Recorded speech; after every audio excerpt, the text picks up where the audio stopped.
박태호. 민준의 손이 굳어버립니다.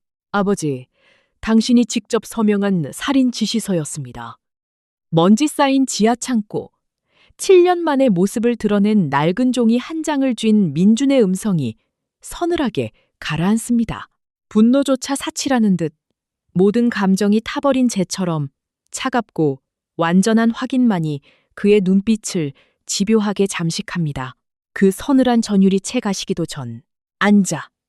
아직 본론은 꺼내지도 않았으니까. 갤러리 접견실. 다니의 맞은편에 우아하게 자리를 잡은 오정란의 입가에 비릿한 미소가 걸립니다. 사냥감을 막다른 골목에 몰아넣은 포식자의 여유. 징그럽게 느릿한 손길로 가방의 지퍼를 열기 시작합니다.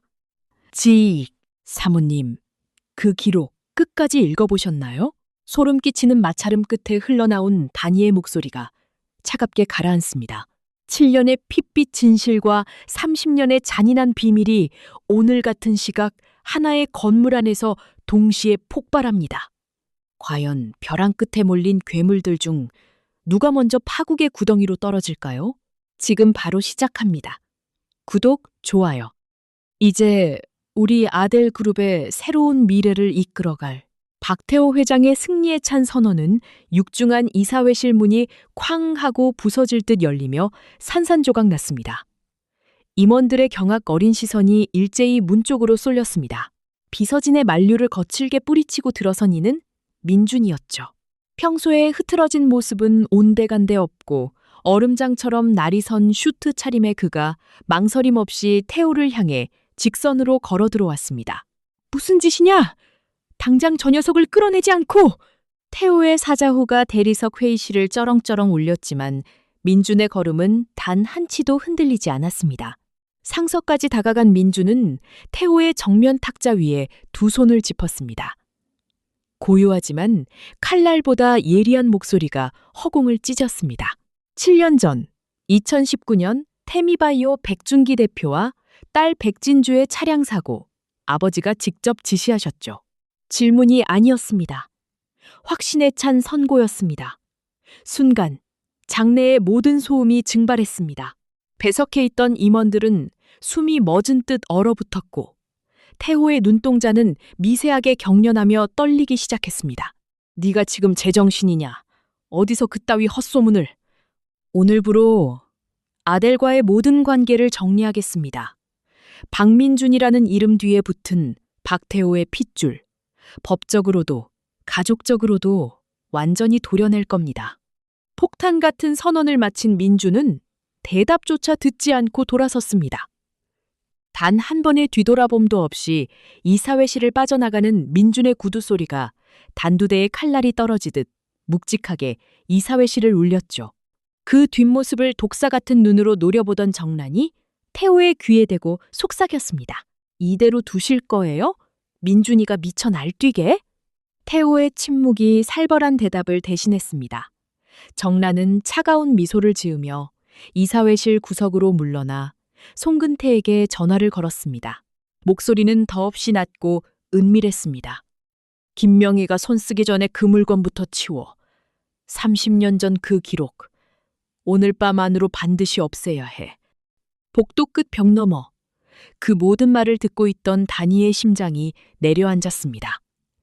다니는 숨을 죽인 채 정란의 다음 움직임을 살폈죠. 하지만 그 순간 전화를 끊고 돌아서던 정란의 시선이 다니가 숨어있던 모퉁이를 향했습니다. 거기서 숨어서 뭐해? 김명희? 정란의 목소리는 얼음 송곳처럼 예리하게 파고들었습니다.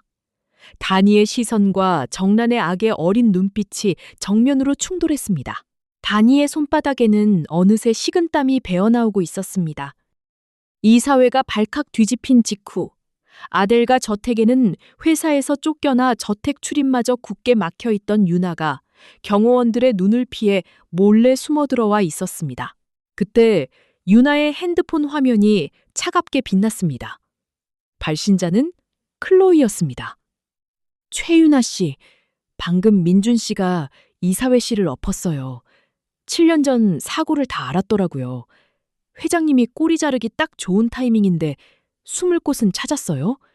수화기 너머 클로이의 조롱 섞인 목소리에 유나의 안색은 공포로 하얗게 질렸습니다. 이대로 민준이 7년 전 차량 사고의 물증까지 확보하게 둔다면 박태호는 모든 살인의 죄를 고스란히 유나에게 덮어 씌울 것이 뻔했습니다.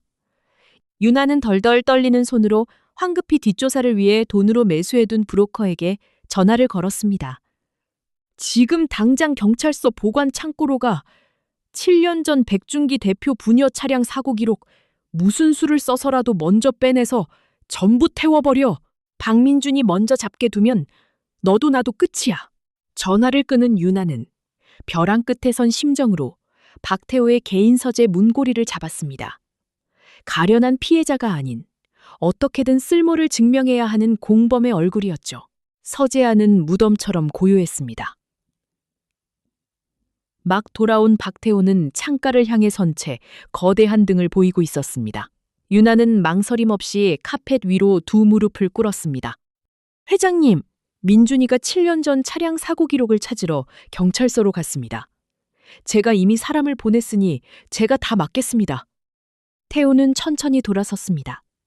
민준의 절연 선언에 충격을 받은 아버지의 얼굴은 온데간데 없었습니다. 오직 계산기를 두드리는 냉혹한 포식자의 눈빛만이 유나를 짓누르고 있었죠. 그래서 네가 막지 못하면 어쩔 텐가? 저와 민준이의 결혼만 약속해 주십시오. 그럼 경찰서 기록은 물론이고 제 선에서 모든 걸 끝내겠습니다. 회장님 이름은 털끝 하나 나오지 않게 제 목숨을 걸고 막아낼 테니까요. 유나는 태호의 발끝을 바라보며 필사적으로 매달렸습니다. 침묵이 서재를 맴돌았습니다. 태호에게 필요한 건 아들의 칼날을 막아낼 완벽한 고기 방패였고 벼랑 끝에 몰린 유나는 그 역할의 제격이었습니다. 증명해봐. 태호의 건조한 목소리가 유나의 어깨를 흠칫 떨게 만들었습니다. 네가 정말 내 완벽한 방패가 될 수 있는지 일주일 주마. 유나의 눈동자가 격렬하게 흔들렸습니다. 일주일. 그것은 태호가 허락한 마지막 기회이자 실패할 경우 목숨을 내놓아야 하는 시한폭탄의 타이머였습니다. 감사합니다, 회장님. 반드시 증명해 보이겠습니다. 고개를 숙인 유나의 눈에서 공포가 지워지고 지독한 생존의 도끼가 차오르기 시작했습니다. 들어갔어? 시간 없어. 무조건 박민준보다 먼저 찾아내. 핸드폰 너머로 유나의 신경질적인 목소리가 울렸습니다. 인적이 드문 강남경찰서 지하 장기 보관 창고 앞. 돈에 매수된 브로커는 위조 출입증을 목에 건 채 비릿하게 웃었습니다. 걱정 마십시오. 지금 막 창고 따고 들어왔으니까. 전화를 끄는 브로커가 주위를 살피며 육중한 철문을 소리 없이 열어젖혔습니다. 매캐한 먼지 냄새 속 그의 랜턴 불빛이 끝없이 늘어선 캐비닛 사이를 짐승처럼 빠르게 훑기 시작했죠. 2019년 테미바이오 찾았다. 브로커의 손끝이 구석진 캐비닛 맨 아래 칸에서 멈췄습니다. 2019년 테미바이오 백준기 대표 부녀 차량 사고 비공개 조사 기록이라는 붉은 도장이 선명하게 찍힌 노란 봉투. 이 얇은 종이 뭉치 하나면 유나에게서 엄청난 액수의 돈을 뜯어낼 수 있었습니다. 그가 만족스러운 미소를 지으며 봉투를 품에 넣고 몸을 돌리려는 찰나였습니다. 그 봉투, 당장 제자리에 놔. 서늘하고 낮게 깔린 목소리가 지하 창고의 정막을 날카롭게 찢었습니다. 어느새 창고 입구에 선 민준이 냉기를 머금은 눈으로 브로커를 주시하고 있었죠. 이사회실에서 절연을 선언한 직후 다니의 방에서 보았던 초동 보고서의 원본을 확보하기 위해 곧장 이곳으로 차를 몬 민준의 판단이 한 발 앞선 결과였습니다. 예상치 못한 민준의 등장에 브로커는 흠칫 놀라며 들고 있던 랜턴을 바닥에 내던졌습니다. 이런 미친. 브로커가 곧장 반대편 비상구를 향해 내달렸습니다. 서라고 했지. 민준이 바닥에 나뒹구는 랜턴을 차버리며 그 뒤를 맹렬히 쫓았습니다. 좁고 어두운 지하 복도를 울리는 두 남자의 거친 발소리가 엇갈리며 빠르게 요동쳤습니다. 민준의 눈동자는 분노로 타오르기보다 반드시 진실의 목줄을 쥐고야 말겠다는 집요한 얼음장과도 같았죠. 비상구 문고리에 브로커의 손이 닿으려는 찰나 도약한 민준이 그의 뒷덜미를 거칠게 낚아챘습니다. 이거 놔! 미친 새끼야. 브로커가 발버둥을 치며 민준의 가슴팍을 거세게 밀쳐냈습니다. 좁은 공간에서 거칠게 엉겨붙으며 격렬한 몸싸움이 벌어졌습니다. 민준이 브로커의 팔을 꺾어 제압하려는 순간 브로커의 품 안에 있던 노란 봉투가 구겨지며 허공으로 튕겨 올랐습니다. 찢어지는 둔탁한 소리와 함께 7년 동안 철저하게 묻혀있던 진실의 파편들이 하얀 눈송이처럼 차가운 시멘트 바닥 위로 흩뿌려졌습니다. 브로커는 바닥에 떨어진 서류를 챙길 엄두조차 내지 못한 채 열린 비상구 문틈 사이로 도망치듯 빠져나가 버렸죠. 하지만 민주는 달아나는 브로커를 더 이상 쫓지 않았습니다. 거친 숨을 고르며 천천히 무릎을 굽힌 민준의 시야에 희미한 비상유도 등 불빛을 반사하는 서류 한 장이 들어왔습니다. 차량 브레이크 고의 훼손 흔적과 그 배후를 지목하는 단서가 담긴 결정적인 보고서였습니다. 진실에 닿기까지 남은 거리는 이제 단 한 걸음. 민준이 미세하게 떨리는 손을 뻗어 그 종이를 집어 들려는 순간이었습니다. 탁! 단 0.5초. 민준의 손끝이 종이 가장자리에 닿기 직전 광택이 흐르는 거대한 구두 한 짝이 종이 위를 무자비하게 짓밟았습니다. 민준의 손이 허공에서 딱딱하게 굳어버렸죠. 서서히 고개를 들어 올린 민준의 서늘한 시선 끝. 그곳에는 박태호의 가장 충직하고 잔인한 그림자인 강 실장이 감정 없는 무표정한 얼굴로 그를 내려다보고 있었습니다. 바득. 고요를 찢는 기괴한 소리에 지하 창고의 모든 공기가 딱딱하게 굳어버립니다. 민준의 손앞에서 7년의 진실이 강 실장의 구두 밑창 아래 비참하게 지식여지는 소리였습니다. 민준의 시선이 천천히 위를 향합니다. 그곳엔 감정이라곤 한 조각도 찾아볼 수 없는 강 실장의 서늘한 눈동자가 그를 내려다보고 있었습니다. 이쯤에서 멈추십시오, 본부장님. 강 실장의 목소리는 지하 창고의 냉기만큼이나 건조하고 기계적이었습니다. 그는 종이를 밟은 발에 더욱 체중을 실으며 민준을 무심하게 내려다보았습니다. 7년이라는 세월 동안 박태호의 가장 더러운 비밀들을 처리해온 사냥개다운 태도였죠. 그 발 치워. 회장님의 지시입니다. 이 서류는 제가 수거해 가겠습니다. 더 이상 파헤치시면 본부장님도 위험해지십니다. 그가 허리를 굽혀 민준의 손앞에 있는 서류를 집어들려는 찰나였습니다. 바닥에 웅크리고 있던 민준이 짐승처럼 솟구쳐 오르며 강 실장의 멱살을 틀어쥐었습니다. 비키라고 했지. 낮고 짓눌린 민준의 경고에도 강 실장은 물러서지 않았습니다. 오히려 민준의 손목을 강하게 꺾어 떼어내려 하며 팽팽하게 맞섰습니다. 본부장님, 이러시면 저도 힘을 쓸 수밖에. 쾅! 말이 끝나기가 무섭게 민준이 강 실장의 몸을 들어 옆에 있던 거대한 철제 캐비닛으로 거칠게 밀어붙였습니다. 육중한 마찰음과 함께 캐비닛이 위태롭게 흔들렸고 강 실장의 몸이 바닥으로 고꾸라졌습니다. 늘 완벽하게 정돈되어 있던 강 실장의 얼굴이 고통으로 일그러졌습니다. 민주는 거친 숨을 몰아쉬는 강 실장을 등진 채 다시 바닥을 향해 무릎을 굽혔습니다. 시멘트 바닥재의 먼지와 강 실장의 구두 자국으로 처참하게 얼룩진 낡은 종이. 민주는 미세하게 떨리는 손으로 그 종이를 집어들었습니다. 구겨진 가장자리를 조심스럽게 펴내는 민준의 손끝에서 바스락거리는 마찰음이 났습니다. 마치 7년 동안 철저한 어둠 속에 묻혀있던 망자의 울음소리처럼 들렸죠.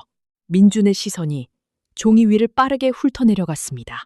사건 번호 2017-0814 태미바이오 백준기 대표 및 동승자 백진주 차량 전소 사건. 단순 사고로 종결 예정이나 타살 혐의점 발견. 건조한 사건 개요 아래로 비공개 수사팀이 남긴 붉은색 수기 메모가 민준의 시야에 비수처럼 박혀들었습니다. 차량 브레이크 호스 인위적 절단 흔적 확인됨. 고의적 훼손에 의한 청부 살인 정황 뚜렷함. 사건 현장 인근에서 검거된 브로커의 진술에 따른 배후 지시자 추정 이니셜. 민준의 숨이 턱 막혔습니다. 종이 맨 밑바닥 검은 잉크로 꾹꾹 눌러 쓴 알파벳 3글자. P, T, H. 박태호. 자신의 아버지이자 아델 그룹의 절대적인 제왕. 민준의 심장 박동이 귓전을 때릴 듯 거세게 요동쳤지만 역설적으로 그의 머릿속은 새하얗게 얼어붙고 있었습니다. 호텔에서 유나가 흘렸던 어쩔 수 없었다는 자백의 조각이 이 낡은 종이 위에서 마침내 완벽하고도 잔인한 그림으로 맞춰지는 순간이었습니다. 아버지가 자신이 사랑하는 여자를 죽이려 했고 그 여자의 아버지를 무참히 처형했습니다. 분노라는 단어조차 사치스럽게 느껴지는 압도적인 진실. 민주는 꽉 감은 두 눈 위로 아버지가 보여주었던 거짓된 자애로움과 인자한 미소들을 띄웠습니다. 다시 눈을 뜬 민준의 눈동자는 모든 감정이 타버린 재처럼 차분하게 가라앉아 있었습니다. 뜨겁게 끓어오르던 피가 차갑게 식어내리는 기분이었죠. 본부장님, 그 서류를 들고 나가시면 회장님께서 가만히 있지 않으실 겁니다. 제발 여기서 이성적으로 판단하십시오. 비틀거리며 일어선 강 실장이 피 묻은 입술을 닦아내며 다시 다가오려 했지만 민주는 그를 돌아보지도 않았습니다. 민주는 서류의 먼지를 툭툭 털어내고는 반으로 정갈하게 접어 자신의 슈트 안주머니 깊숙한 곳에 넣었습니다. 천천히 몸을 돌린 민준이 강 실장과 눈을 맞췄습니다. 민준의 눈동자는 조금 전에 격렬한 몸싸움이 무색할 만큼 깊고 서늘했습니다. 분노가 아닌 돌이킬 수 없는 결정을 내린 자만의 완벽한 고요함이었죠. 수고했어요, 강 실장. 예상치 못한 민준의 차가운 인사에 강 실장의 표정이 처음으로 당혹감에 심하게 흔들렸습니다. 민준은 구겨진 자신의 넥타이를 가볍게 고쳐매고는 강 실장의 어깨를 스쳐 지나쳐 출구를 향해 걸어갔습니다. 서두르지도 주저하지도 않는 올곧은 걸음걸이였죠. 어둠이 깔린 지하복도 끝으로 멀어지는 민준의 뒷모습을 보며 강 실장은 떨리는 손으로 핸드폰을 꺼내 들었습니다. 발신 버튼을 누른 강 실장은 입을 떼지 못했습니다. 핸드폰 너머로 박태호의 무거운 숨소리가 들려올 때까지 그는 그저 민준이 빠져나간 텅 빈 비상구문을 응시할 뿐이었습니다. 민준이 향하는 곳이 어디인지 강 실장도 박태호도 너무나 잘 알고 있었으니까요. 경찰서를 빠져나와 차에 올라탄 민준. 서늘한 가로등 불빛만이 미동조차 없는 그의 얼굴을 비추고 있었습니다. 지독한 정막 속 민준이 안주머니에서 낡은 종이를 다시 꺼내 들었죠. P, T, H. 그 끔찍하고도 명백한 이니셜 아래 작게 적힌 날짜가 민준의 시선을 다시 한번 집요하게 붙잡았습니다. 2017년 8월 11일 지시하달 백준기 부녀의 차량 사고가 일어나기 정확히 3일 전이었습니다. 우발적인 사고가 아닌 치밀하게 계획되고 승인된 완벽한 타살. 민준은 눈을 감고 시트를 등받이에 깊숙이 기댔습니다. 차가운 가죽 시트 너머로 호텔방에서 절규하던 유나의 비릿한 목소리가 이명처럼 귓가를 때렸습니다. 어쩔 수 없었어. 그 상황에서 내가 뭘 할 수 있었겠냐고. 그때는 몰랐던 그 얄팍한 변명의 진짜 무게. 아버지는 살인을 지시했고 유나는 그 살인의 완벽한 공범이었습니다. 자신이 가장 사랑했던 여자 백진주를 저주스러운 제 핏줄인 아버지와 추악한 거래로 곁을 꿰찬 유나가 합작해 죽였다는 핏빛 진실이 거대한 바위가 되어 민준의 숨통을 짓눌렀습니다. 살인자의 피. 결국 나도 그 더러운 피를 뒤집어 쓰고 평생을 속아왔던 건가. 번쩍 민준이 눈을 떴습니다. 텅 비어있던 그의 눈동자에 이제는 돌이킬 수 없는 파국을 향한 서늘한 살기가 감돌기 시작했죠. 핸들을 쥔 민준의 손등으로 핏방울이 맺힐 만큼 강한 힘이 들어갔습니다. 부르릉! 거친 엔진 소리와 함께 민준의 차가 모든 비극의 시작점인 아델 본사를 향해 맹렬하게 튀어나갔습니다. 같은 시각 아델 갤러리의 VVIP 접견실. 아델 바이오의 사장 김명희, 아니 김단희는 결제 서류를 넘기다 말고 차가워진 손끝을 매만졌습니다. 아침부터 심장을 짓누르던 불길한 예감이 가시지 않고 있었죠. 서랍 깊숙한 곳에 숨겨둔 낡은 사진 한 장이 계속해서 그녀의 목을 조르는 듯 숨이 막혀왔습니다. 딸깍. 노크조차 없이 접견실 문이 거칠게 열렸습니다. 다니가 고개를 들자 고급스러운 트위드 재킷을 걸친 오정란이 입가에 여유로운 미소를 띠며 걸어 들어왔습니다. 아침부터 아주 바쁘네, 김명희. 여긴 무슨 일이십니까? 사모님과 사전에 약속된 일정은 없는 걸로 아는데요. 다니는 차갑게 쏘아붙이며 서류를 덮었습니다. 하지만 정란은 불쾌한 기색 없이 오히려 다니의 맞은편 소파에 우아하게 다리를 꼬고 앉았죠. 포식자가 사냥감을 다루듯 아주 느긋한 태도였습니다. 가족끼리 얼굴 보는데 무슨 비서실 허락까지 필요해? 그냥 갑자기 네 생각이 나서 들렀지? 정란의 붉은 입술이 호선을 그렸습니다. 그녀의 시선이 다니의 굳은 얼굴을 뱀처럼 끈적하게 핥아내렸죠. 그나저나 김명희, 요즘 고향 쪽은 연락 안 해?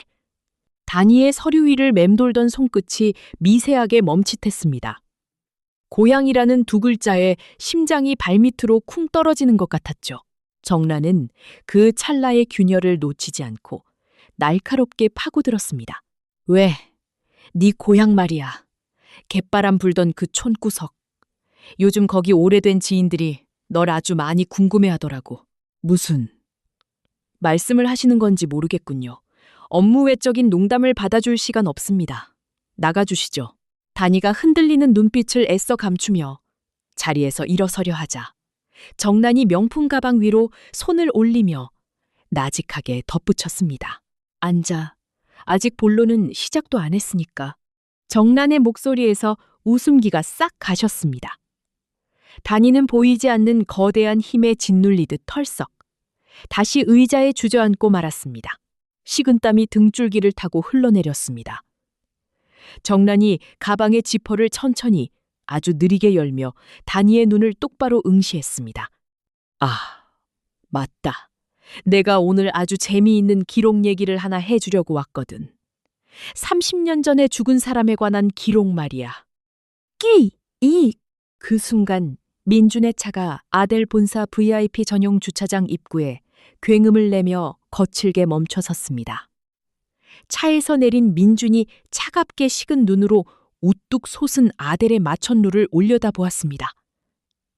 아버지를 향해 마지막 심판의 칼을 빼든 자의 굳은 얼굴이었죠. 묵직한 유리문을 밀고 들어서는 민준의 구두 소리가 넓은 로비를 서늘하게 울렸습니다.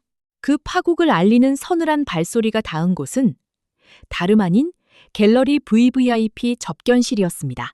자, 이 안에 뭐가 들었을까? 정란의 우아한 손길이 가방 안에서 낡은 서류 봉투 하나를 천천히 끄집어냈습니다. 스르륵 봉투가 테이블 위를 스치는 소리에도 다니의 창백한 이마 위로는 식은땀이 맺혔습니다. 자신의 아버지를 무너뜨리기 위해 아델의 심장부로 걸어 들어가는 심판자의 발걸음과 정란이 던진 올가미에 완전히 목이 졸려버린 다니. 두 사람을 집어삼킬 거대한 폭풍이 완벽하게 겹쳐지는 숨 막히는 순간이었습니다. 민준의 거친 숨소리가 아델 본사 33층 회장실에 두터운 침묵을 가르며 울려 퍼졌습니다. 힘겹게 문을 열어 젖힌 민준의 어깨는 미세하게 떨리고 있었지만 박태호를 정면으로 응시하는 눈빛에는 한치의 망설임도 없었죠. 무슨 짓이냐. 이사회장도 모자라 여기까지 들이닥치다니. 창가를 등진 채 선 박태호의 음성은 무거웠습니다. 하지만 민주는 대답 대신 테이블로 다가가 안주머니에 있던 서류를 거칠게 내던졌습니다. 탁! 종이가 테이블 위를 가로질러 박태호의 발치 앞에 멈추는 소리가 기이할 정도로 크게 울렸습니다. 그 둔탁한 마찰음은 같은 시각 갤러리 접견실에서 오정란이 다니 앞에 서류 뭉치를 내던지는 소리와 기묘하게 겹쳐졌죠. P, T, H. 민준이 읊조린 그 세 글자가 회장실 벽을 타고 흐르는 순간 갤러리에서는 정란의 비릿한 미소가 번지고 있었습니다. 태호가 천천히 몸을 돌려 바닥에 종이를 내려다보았습니다. 아버지가 백준기 대표의 차량을 훼손하라고 지시한 날짜, 시간, 그리고 이 선명한 이니셜. 이게 아델이라는 거대한 성을 무너뜨리는데 얼마나 걸릴 것 같습니까? 고작 이 종이 쪼가리 하나로 네 아비를 살인자로 만들겠다는 게냐? 태호의 조소 섞인 물음에 민주는 차갑게 응수했습니다. 아비요? 아니요. 당신이 만든 지옥을 이제 당신이 직접 감당하라는 선고입니다. 그 서늘한 선고가 칼날처럼 허공을 가르는 찰나 공간의 경계가 무너져 내립니다. 민준의 목소리가 채 사라지기도 전 갤러리 접견실을 찢어발기는 오정란의 날카로운 포효가 마치 민준의 선고를 이어받듯 터져나옵니다. 김명희는 30년 전 내 손으로 직접 끝을 냈어. 네가 시신을 빼돌려 살아있을 수 있을 것 같니? 여기 이 시신 보관 서류가 진짜 김명희가 그날 밤 죽었다는 명백한 증거야. 대답해. 너 대체 누구야? 정란의 충격적인 고백 앞에 다니의 어깨가 미세하게 떨립니다. 하지만 그것은 공포가 아니라 마침내 악인의 입에서 터져나온 자백을 향한 전율이었습니다. 다니는 하얗게 질린 얼굴로 뒷걸음질치며 떨리는 목소리로 반문합니다. 살인. 지금 사람을 죽였다고 자백하시는 건가요? 그것도 30년 전 일을? 다니의 눈동자가 정란이 던진 서류의 마지막 페이지를 훑습니다. 그리고 다니의 입가에 차가운 미소가 번집니다. 사모님, 정신 차리세요. 이 기록 끝까지 읽어보긴 하셨나요? 다니의 낮은 읍조림에 정란의 눈동자가 경련합니다. 다니는 서류를 들어 정란의 눈앞에 들이밉니다. 기록이 말해주네요. 사모님이 죽였다고 확신했던 그날 밤 안치실에 있던 시신이 흔적도 없이 사라졌다고요. 30년을 찾아 헤매시더니 결국 이런 반쪽짜리 기록으로 저를 겁주시는 건가요? 순식간에 공수가 뒤바뀌며 정란의 얼굴이 흑빛으로 변합니다. 다니는 마치 미친 사람을 보듯 서늘하게 덧붙입니다. 사모님은 지금 30년 전의 망령에 홀려 저 같은 무고한 사람을 괴롭히고 계신 거예요.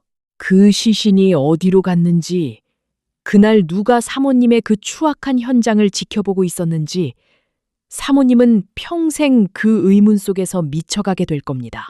당신이 죽인 건 그 여자가 아니라 사모님 당신의 인간성뿐이니까. 그 소름 끼치는 전율은 회장실의 박태호에게까지 전염됩니다. 분노를 참지 못한 태호가 민준의 멱살을 잡으려 손을 뻗었지만 민준은 그 손을 짐승처럼 무자비하게 쳐냈습니다. 이제 시작이야. 당신이 만든 지옥, 당신이 직접 감당해. 폭로된 진실은 구원이 아니라 아델가를 집어삼킬 더 잔혹한 전쟁의 시작이었습니다.